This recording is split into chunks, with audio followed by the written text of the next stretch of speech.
శివరాత్రి కథ 1. లింగోద్భవ కథ. పురాణాల ప్రకారం భగవాన్ శివుడు ఈ రోజున లింగ రూపంలో ప్రత్యక్షమయ్యాడు. బ్రహ్మ మరియు విష్ణువు మధ్య ఎవరు శ్రేష్ఠులని వాదన జరిగినప్పుడు శివుడు అనంతమైన జ్యోతిర్లింగంగా ప్రత్యక్షమయ్యాడు. ఈ సంఘటనను జ్ఞాపకం చేసుకోవడానికి శివరాత్రి పండుగను జరుపుకుంటారు. 2. సముద్ర మథన కథ.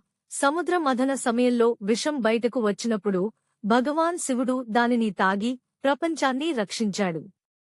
ఈ సంఘటన జరిగిన రోజును శివరాత్రిగా జరుపుకుంటారు.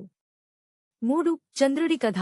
చంద్రుడు దక్ష ప్రజాపతి శాపానికి గురైనప్పుడు అతను శివుడిని ఆరాధించి శాప విముక్తి పొందాడు. ఈ రోజును శివరాత్రిగా జరుపుకుంటారు. 4. అర్జునుడి తపస్సు. మహాభారతంలో అర్జునుడు శివుడిని ప్రసన్నం చేసుకోవడానికి తపస్సు చేసిన రోజు శివరాత్రి. శివరాత్రి మహత్యం. శివరాత్రి రోజున శివుడిని ఆరాధించడం వల్ల పాపాలు నశిస్తాయి మరియు మోక్షం లభిస్తుంది. ఈ రోజున ఉపవాసం ఉండి శివలింగానికి పాలు, ధూపం, దీపం, బిల్వ పత్రులు అర్పించడం వల్ల భక్తులకు శివుడి అనుగ్రహం లభిస్తుంది. శివరాత్రి రాత్రి జాగరణ. రాత్రంతా మేల్కొని శివుని ధ్యానం చేయడం వల్ల ఆధ్యాత్మిక శక్తి మరియు శాంతి లభిస్తుంది.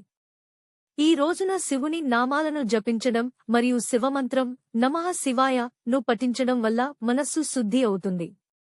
శివరాత్రి భక్తులకు ఆధ్యాత్మిక ఎదుగుదల మరియు శివుని కృపను పొందడానికి ఒక గొప్ప అవకాశం. ఈ పండుగను భక్తి శ్రద్ధలతో జరుపుకోవడం వల్ల జీవితంలో సుఖం, శాంతి మరియు సమృద్ధి కలుగుతాయి. ఓం నమః శివాయ. మీకు శివరాత్రి శుభాకాంక్షలు.